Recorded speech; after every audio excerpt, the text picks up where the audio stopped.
Nektari Gjumas.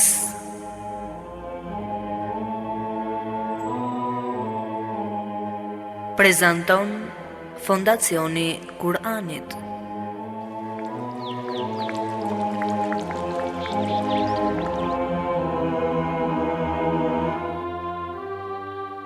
Gjumaja, dita më e bukur e javës. Gjumaja, simboli unitetit të muslimanëve. Gjumaja, koha e të shkuarit më pranë Allahut. Gjumaja, lulishte me lule të shumta e të ndryshme, me të cilat zbukurohet shpirti. Eja një çdo të gjuma të shëtisim me kopshtin e mbushur me dije dhe të mbledhim bashkë nektarin e luleve të saj e të kënaqemi me to. Çdo ditë të gjuma jemi me ju nëpërmjet emisionit Nektari Gjumas. Bismillahirrahmanirrahim. Alhamdulillahi rabbil alamin wassalatu wassalamu ala sayyidina wa nabiyyina Muhammad wa ala ahlihi tayyibin tahirin wa sahbihi al-muntajabin wa ala jami' al-anbiya illahi wal mursalin. Me emrin e Allahut të gjithë mëshirshmit, mëshirplotit. Falënderimet më të sinqerta janë vetëm për Allahun e madhëruar. Paqja dhe mëshira e Allahut qofshin mbi profetin Muhammad, mbi familjen e tij të pastër, mbi shokët e tij të zgjedhur dhe mbi të gjithë të dërguarit dhe profetët e Allahut xhaleshanhu. Të nderuar dëgjues dhe shikues, ju përshëndes me përshëndetjen e bukur islame. Përshëndetjen e paqes. Assalamu alaikum wa rahmatullahi wa barakatuhu. Paqja, mëshira dhe begatit e Allahut qofshin mbi ju.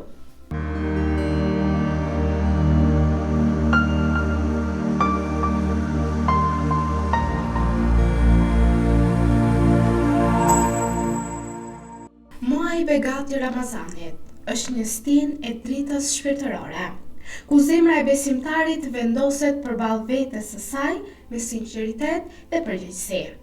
Ai nuk është vetëm muaj i agjërimit nga ushqimi dhe pija, por një periudhë disipline e brendshme, pastrimi të qëllimeve dhe rishikimit të sjelljeve. Në këtë muaj, njeriu ftohet të peshojë veprat e veta, të dalloj të mirën nga e keqja dhe të zgjedh rrugën që të afron më shumë me Zotin e gjithësisë dhe me kënaqësinë e Allahut xhaleshanhu. Ramazani është fush prove, ku sjelljet e mira lulëzojnë dhe veset dalin në pah. Durimi, mëshira, falja dhe bujaria bëhen shenja të dukshme të atyre që jetojnë me vetëdije këtë muaj të begat. Ndërkohë, zemërimi, përgojimi, padrejtësia dhe neglizhenca ndaj adhurimit shfaqen si pengesa që e zbehin shpërblimin e agjërimit tonë. Prandaj, muaji i Ramazanit është një pasqyrë ku secili sheh reflektimin e karakterit të tij. Mes sjelljeve të mira dhe atyre të këqija, muaji i Ramazanit qëndron si një udhëkryq moral e jetik. Ai na mëson se agjërimi i vërtet nuk është vetëm ndalimi nga të ngrënat e të bjerët, por është vetëm ndalim nga ajo që prish trupin, që e largon nga rruga e drejtë dhe që dëmton shpirtin tonë. Nëse shfrytëzojmë këtë muaj si një mundësi për përmirësim, ai bëhet shkollë edukimi dhe ringjallje për ne.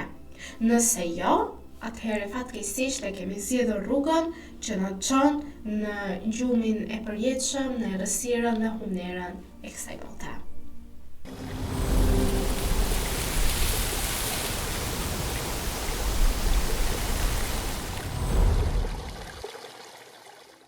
Të nderuar dëgjues dhe shikues, jemi në muajin e begatë të Ramazanit.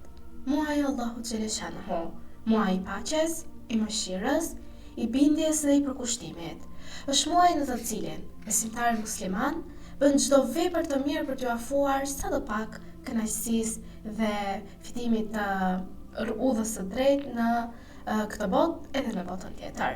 Do doja që në emisionin e Nektarit të Gjumas për ditën e sotme, t'ju ftoja të ndiqnim së bashku 3 ajetet nga sura Bekare. Do ta nisim ajetin Kursi, më pas që është ajeti 255, më pas kemi ajetin 256 dhe 257 të surës Bekare. Me emrin e Allahut, të të gjithë mëshirshmit, mëshirëplotit. Allahu nuk ka zot tjetër që meriton adhurimin përveç Tij, të gjallit, të përjetshmit, mbajtësit të gjithçkaje. Atë nuk e ka plon as dremitja e as gjumi. Atij i përket gjithçka që gjendet në qej dhe gjithçka që gjendet në tokë. Kush mund të ndërhyjë tek ai për ndokënd pa lejen e Tij?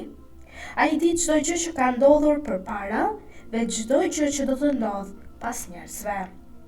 Kurse ata nuk mund të përveçsojnë asgjë nga dituria e Tij, përveç se aq sa I dëshiron.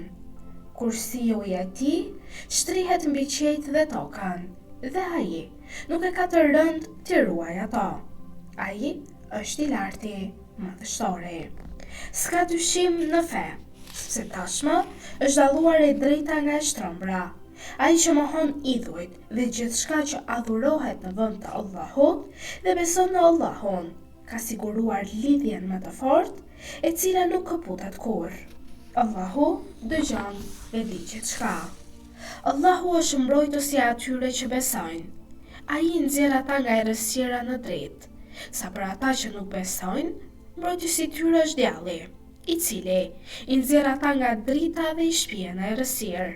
Këta janë banorët e zjarrit të xhehenemit, ku do të qëndrojnë përgjithmonë.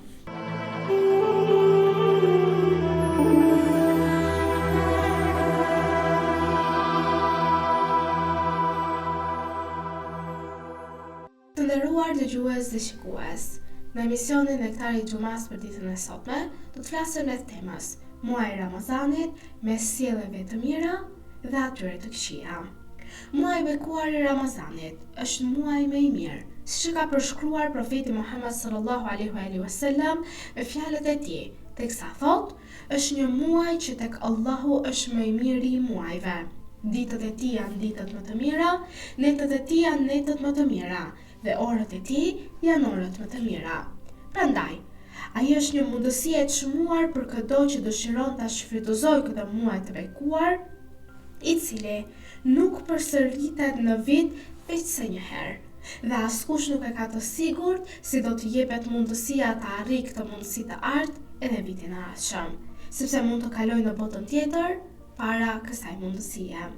Muaji I bekuar I Ramazanit duhet të gjallërohet me vepra të mira dhe me shmangjen e çdo gjëje që cënon pozitën dhe vlerën e tij. Gjëra që dëmtojnë konceptin e agjërimit të plot, I cili nënkupton shmangjen e të gjitha gjërave që e prishin agjërimin, qoftë materiale, shpirtërore apo dhe sjellore. Në shoqërinë tonë, si dhe në shumë shoqëri të tjera islame, ekzistojnë disa zakone dhe sjellje të mira, të cilat duhet të zhvillohen e të forcohen edhe më shumë. Por nga ana tjetër, kemi edhe disa zakone dhe sjellje të gabuara, që duhet të largohen dhe të zëvendësohen me sjellje të mira. Le të themi së bashku se cilat janë sjelljet e mira të nderuar dëgjues dhe shikues dhe t'i prekim çdo njërin nga to nga pak dhe ta shpjegojmë së bashku. Në shoqërinë tonë ka shumë zakone dhe sjellje të mira që duhet t'i përpiqemi t'i zhvillojmë, t'i shtojmë dhe t'i shfrytëzojmë për të krijuar një atmosferë më harmonike midis njëri tjetrit dhe për të forcuar anën shpirtërore që ndihmon në forcimin e devotshmërisë në shoqëri. Disa prej sjelljeve dhe zakoneve më të mira janë si më poshtë. E para, leximi I Kuranit të shenjtë. Në hadithe është theksuar mirësia e leximit të Kuranit të shenjtë në çdo kohë dhe në çdo vend. Por në muajin e Ramazanit, ky theksim është më I madh dhe shpërblimi është akoma dhe më I madh nëse lexohet në këtë muaj. Është transmetuar nga profeti Muhammed sallallahu alaihi wasallam se ka thënë: kush lexon në të pra në muajin e Ramazanit një ajet nga Kurani, do të ketë shpërblimin sikur ta ketë përfunduar tër Kuranin në muajt e tjerë. Ndërsa Imam Bakr paqja qoftë mbi të ka thënë, çdo gjë ka pranverën e vet, dhe pranvera e Kuranit është muaji I Ramazanit. Në shoqërinë tonë shohim se në çdo shtëpi dhe vend ka njerëz që lexojnë Kuranin, pasi zakonisht të gjithë angazhohen dhe lexojnë të paktën një pjesë ose një xhuz të këtij libri. Dhe këto njerëz, pra mundohen të paktën që në jetën e tyre gjatë natës të kenë pak atë qetësinë trupore e shpirtërore duke u mbështetur në fjalët e Zotit të Gjithësisë. Kjo është një zakon i mirë që duhet inkurajuar.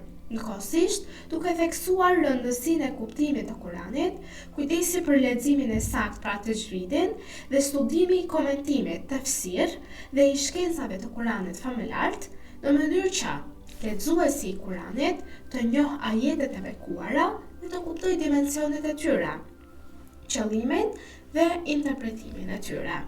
Kjo ishte për sa i përkiste sjelljes së parë. Sjellja e dytë të nderuar dëgjues dhe shikues është kujdesi për të varfrit dhe nevojtarët. Ndër zakonet dhe sjelljet e mira në shoqërinë tonë gjatë muajit të Ramazanit, është kujdesi për të varfrit dhe nevojtarët. Zakonisht, njerëzit në Ramazan kujdesen më shumë se në muajt e tjerë për të varfrit dhe nevojtarët përreth tyre. Qofshin të afërm, banorë të njëjtët lagje apo qyteti apo fshati, duke krijuar kështu një atmosferë shpirtërore, solidariteti, uniteti, harmonike të përgjithshme midis të gjitha shtresave. Profeti ynë i dashur, vula e profetëve, profeti Muhammed sallallahu alaihi wasallam, i ka nxitur të pasurit në këtë muaj të bekuar që të shpenzojnë për nevojtarët, duke i thënë: jepni lëmosh për të varfrit dhe nevojtarët tuaj. Nderoni të moshuarit, pra mëshironi të vegjëlit, mbani lidhjet farefisnore dhe tregoni dëmshuri ndaj jetimëve të njerëzve, që të tregohet kështu dëmshuri ndaj jetimëve tuaj.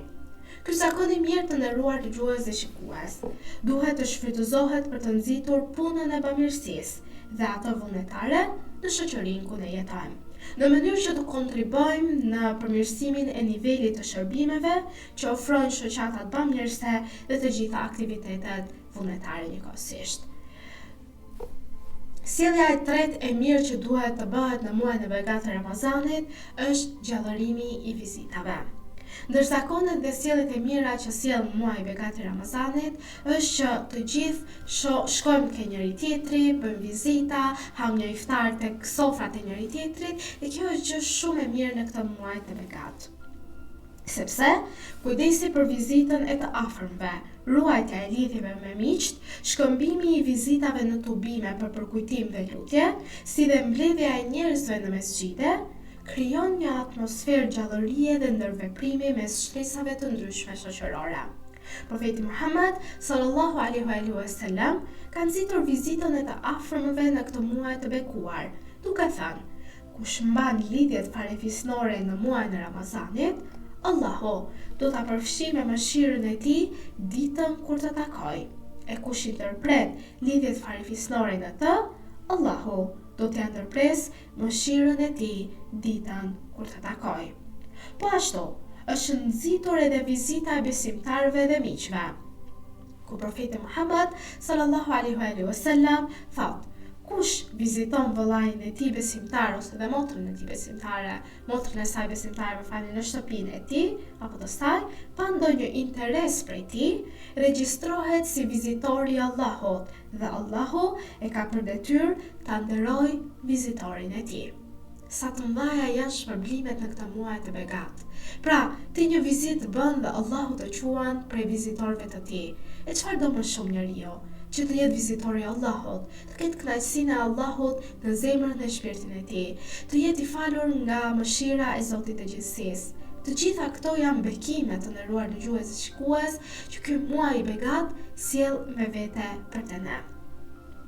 Vizita të nderuar dëgjues dhe shikues shton dhe dashurinë midis njerëzve. Imam Sadiku paqja qoftë mbi të ka thënë: sa herë që një musliman viziton vëllain e tij musliman për hir të Allahut, Allahu i madhëruar e thret dhe i thot: o vizitor, qofsh i bekuar dhe xheneti qoftë i bekuar për ty. Pra vizita e besimtarve, miqve dhe të afërmve ka dobi shumë të mëdha tek njeriu, tek shoqëria, në fenë e pastër islame e shumë të tjera. Ndër më të rëndësishmet kemi: pra, kur ne vizitojmë, çfarë sjellim? Ka disa shkaqe që sjell më pas kjo vizitë është forcimi i marrëdhënieve shoqërore, përhapja e vëllazërisë mes besimtarëve, largimi i mërisë dhe tensioneve nga zemrat, si dhe përforcimi i dashurisë dhe afërsisë mes anëtarëve të shoqërisë. Për të gjitha këto arsye, duhet të zhvillohet zakoni i vizitave mes njerëzve, sidomos në muajin e Allahut dhe muajin e Ramazanit, kur shpirtrat janë të gatshëm për vizita dhe për të harruar keqkuptimet apo tensionet që kanë pas para këtij muaji, që mund të kenë lindur gjatë vitit për çfarëdo lloj arsye. Sjellja e katërt e cila preferohet dhe është e mirë për të bërë në muajin e begatë të Ramazanit është pjesëmarrja në namazin me xhamat. Ndër zakonet dhe sjelljet e mira në muajin e bekuar të Ramazanit është dhe investimi dhe interesimi i madh për pjesëmarrjen në namazet me xhamat, veçanërisht në namazin e akşamit dhe të yatsis, ku xhamitë të mbushen me besimtarë që falen së bashku. Kjo është një zakon i mirë. Madje, namazi me xhamat është shumë i rekomanduar në çdo kohë, por në muajin e Ramazanit shpërblimi për të shumë fishohet. Është transmetuar nga i dërguari i Allahut, paqja dhe bekimet e Allahut qofshin mbi të dhe mbi familjen e tij, se ka thënë: ju ka ardhur muaji i Ramazanit, muaj në të cilin gjendet një natë më e mirë se një muaj. Allahu e ka bërë agjërimin e tij detyrë, ndërsa faljen e natës në të adhurim vullnetar. Kush afrohet në të me një vepër të mirë, është sikur të ketë kryer një obligim në muajt e tjerë. E kush kryen në të një obligim, është sikur të ketë kryer 70 obligime në muajt e tjerë. Dhe ky përkushtim ndaj namazit me xhamat sidomos në muajin e begatë të Ramazanit është një sjellje e mirë, që njeriu duhet i premtojë vetes që ta ruajë këtë përkushtim edhe gjatë muajve të tjerë të vitit, sepse kjo forcon gjendjen fetare në shoqëri, zhvillon lidhjet e vëllazërisë mes besimtarëve dhe krijon një atmosferë besimi dhe shpirtërore në jetën shoqërore. Sjellja e pestë të nderuar dëgjues dhe shikues, për sa i përket pra sjelljeve të mira, është shkëmbimi i pjatave me ushqim.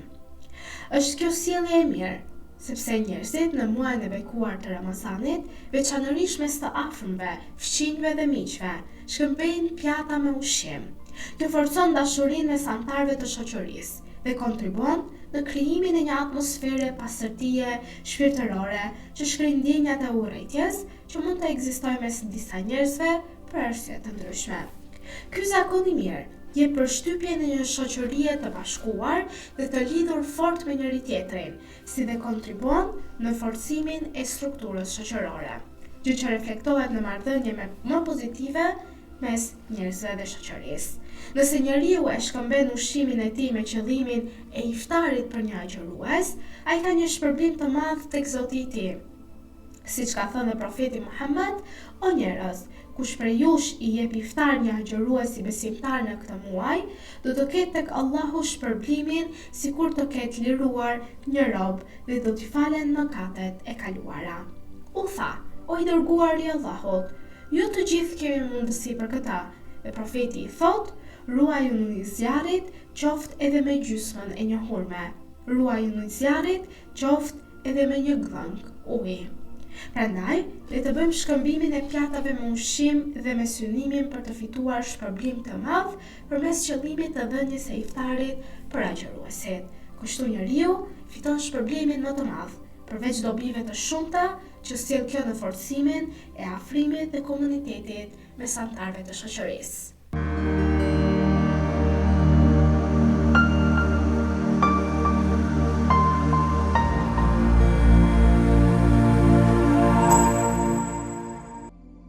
Të nderuar dëgjues dhe shikues, në pjesën e dytë të emisionit për ditën e sotme, do doja të ndaja për ju se cilat janë sjelljet e gabuara dhe të ndaluara në këtë muaj. Megjithëse në shoqërinë tonë gjatë ditëve të muajit të Ramazanit ekzistojnë shumë sjellje të mira, siç i thamë më lart, megjithatë nga ana tjetër ka dhe disa sjellje të këqija dhe zakone të gabuara që disa njerëz i praktikojnë në këtë muaj fisnik. Këto ndikojnë negativisht në atmosferën shpirtërore dhe të besimit që krijon ky muaj i bekuar. Le të përmendim së bashku disa nga këto sjellje. Sjellja e parë është mungesa e aktivitetit. Shumë njerëz në ditët e sotme janë mësuar me mungesë aktiviteti, mungesë energjie dhe mungesë arritjesh gjatë muajit të bekuar të Ramazanit. Vërejmë se shumë fishohet gjumi i tyre, krahasuar me muajt e tjerë, dhe shumë njerëz përfshihen nga një gjendje dembelismi, plogështie e mërzie, që çon në rënje të produktivitetit të punonjësit, nënpunësit apo studentit në krahasim me muajt e tjerë. Nëse i hedhim një vështrim të shpejtë mësimeve fetare, vërejmë theksim të fortë mbi rëndësinë e gjallërimit të ditëve dhe netëve të Ramazanit, me adhurim, me përkujtim, me lutje, me përkushtim, si dhe me shtimin e veprave të mira. Në Ramazan, veprat pranohen siç është transmetuar dhe nga profeti Muhammed, paqja dhe bekimet e Allahut qofshin mbi të dhe mbi familjen e tij, i cili ka thënë: veprat tuaja në të, pra në muajin e begat të Ramazanit, janë të pranuara dhe lutjet tuaja janë të dëgjuara. Meqense është kështu, secili prej nesh duhet të shtojë veprat e tij të mira në këtë muaj dhe ta gjallërojë Ramazanin me adhurim, me lutje, kërkim falje dhe pendim të sinqert. Sjellja e dytë e keqe është teprimi në ushqim. Shumica e bëjmë. Pra, shumë njerëz para se të nisë muaji i begat i Ramazanit kanë filluar përgatitjet që të blejnë sa më shumë ushqim, të depozitojnë në shtëpi. Pra, muaji i Ramazanit nuk është ke pjesa e të ngrënies dhe të pirit. Muaji i Ramazanit është çdo gjë shpirtërore. Është nga ana e moralit, nga ana e përvetësimit tek vetja jon, gjëra më e mirë e mundshme për adhurimi, pendimi, lutja e shumë të tjera. Kjo është muaji i Ramazanit. Nuk është pra ushqimi me bollëk ose e shumë të tjera. Kjo është ana që ne duhet ta anashkalojmë dhe të mos sa teprojmë me ushqim. Sepse nga sjelljet më të gabuara në muajin e bekuar të Ramazanit është teprimi dhe egzagjerimi në ngrënie. Sikurse njeriu të dëshironte të kompensonte atë që i ka munguar gjatë ditës, duke humbur kështu pra përfitimet shëndetësore të agjerimit. Kurani i Shenjtë thekson një të vërtetë të rëndësishme, që është rëndësia e moderimit në ngrënie dhe në pirje. Allahu thot: Bismillahirrahmanirrahim. Hani dhe pini, por mos e teproni, sepse ai, pra Allahu, nuk i do ata që e teprojnë. Profeti Muhammed, paqja dhe bekimet e Allahut qofshin mbi të dhe mbi familjen e tij, ka thënë: ruhuni nga teprimi në ushqim, sepse ai e rëndon zemrën, i bën gjymtyrë të plogështa për adhurim dhe e shurdhon vendosmërinë për të dëgjuar këshillën. Imam Aliu, paqja qoftë mbi të, ka thënë: kush ha shumë, i paksohet shëndeti dhe i shtohen barrat. Dhe gjithashtu ai ka thënë: shumë ngrënie dhe shumë gjumë e prishin shpirtin dhe sjellin dëm. Imam Sadiku, paqja qoftë mbi të, ka thënë: nuk ka gjë më të dëmshme për zemrën e besimtarit se ngrënia e tepërt. Ajo sjell dy gjëra: ngurtësinë e zemrës dhe ndezjen e epshit tek ai person. Kjo është pasoja e teprimit, i cili ndonjëherë arrin deri në nivelin e ndaluar. Ironikisht, disa njerëz në Ramazan han disa herë më shumë se në muajt e tjerë. E vetmja gjë që ndryshon janë oraret e ushqimit. Në vend që të han ditën dhe të flen natën si zakonisht, në Ramazan flen ditën dhe han natën me oreks edhe më të madh. Kjo lloj sjellje e gabuar mund të çojë në humbjen e përfitimeve shëndetësore të agjerimit dhe në rënien prej e smundjeve të ndryshme që vijnë nga mungesa e ndërgjegjësimit ushqimor, nga ngrënia dhe pirja e tepërt, si dhe mungesa e moderimit dhe kurstimit në ushqim e pirje. Prandaj, muaji i Ramazanit, të nderuar dëgjues dhe shikues, duhet të jetë një ndalesë për reflektim. Do të jetë një ndalesë për reflektim mbi mënyrën se si ushqehemi, një stërvitje për të ngrënit dhe një disiplinë për ushqimin dhe të pirët, dhe për moderim të vazhdueshëm të konsumimin e ushqimeve. Profeti thot: agjeroni që të jeni të shëndetshëm. Sjellja e tretë e keqe është varësia nga shikimi i gjërave të padobishme. Varësia nga shikimi i gjërave të padobishme gjatë muajit të Ramazanit konsiderohet një nga sjelljet e gabuara, pasi shumë njerëz e kalojnë kohën duke ndjekur programe televizive, sidomos kur secili prej nesh ka mundësi të shikojë qindra kanale të ndryshme. Këto kanale satelitore garojnë në ofrimin e filmave, spektakleve dhe programeve që shpesh janë pa dobi, madje disa prej tyre hyjnë në kategorinë e atyre që është edhe ndaluar të shikohen. Është vërtet për të ardhur keq sa agjëruesit ta kalojnë pjesën më të madhe të kohës së tyre duke kaluar nga një film në tjetrin, nga një program në tjetrin, dhe harrojnë që të kalojnë nga një faqe e Kuranit në një faqe tjetër. Pra, e vrasin kohën e tyre me gjëra të padobishme në këtë muaj kaq të madh. Në këtë muaj i cili Allahu xhaleshanhu ka zbritur gjithë mëshirën e tij, gjithë dritën e tij për ne, dhe ne ta humbasim për gjëra të kësaj dynjas. Duhet të drejtohemi Allahut të lartësuar në muajin e tij, në muajin e Ramazanit, i cili është muaj, fillimi i të cilit është mëshirë, mesi i tij është falje dhe fundi i tij është çlirim nga zjarri. Ndërsa i miri i vërtet është ai që kryen mëkate njëri pas tjetrit, veçanërisht në muajin e Ramazanit.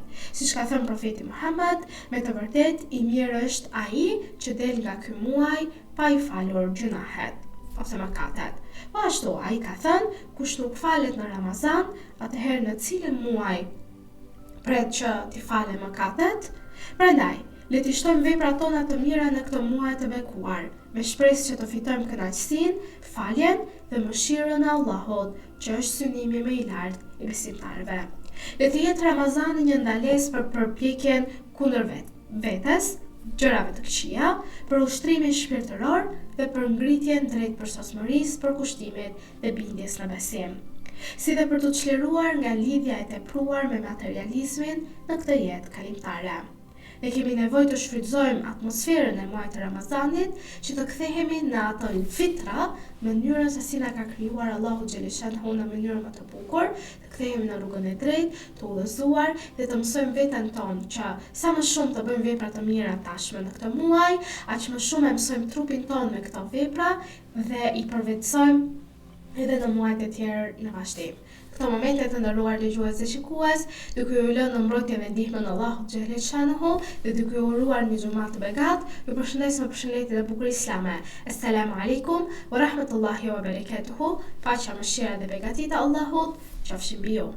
أيها الذين آمنوا إذا نودي للصلاة من يوم الجمعة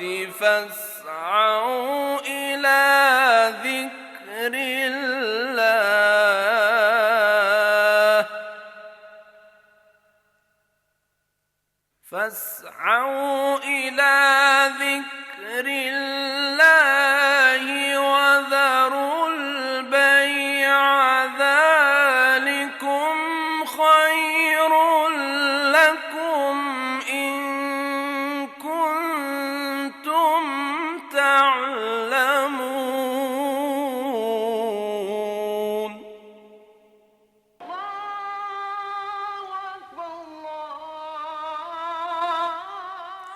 O ju që besuat, kur bëhet thirrja për namaz, ditën e xumas, esni shpejt për aty ku përmendet Allahu, dëgjojini hutbën, falni namazin, e lini shitblerjen. Kjo është shumë më e dobishme për ju, nëse jeni që e dini. Ashhadu anna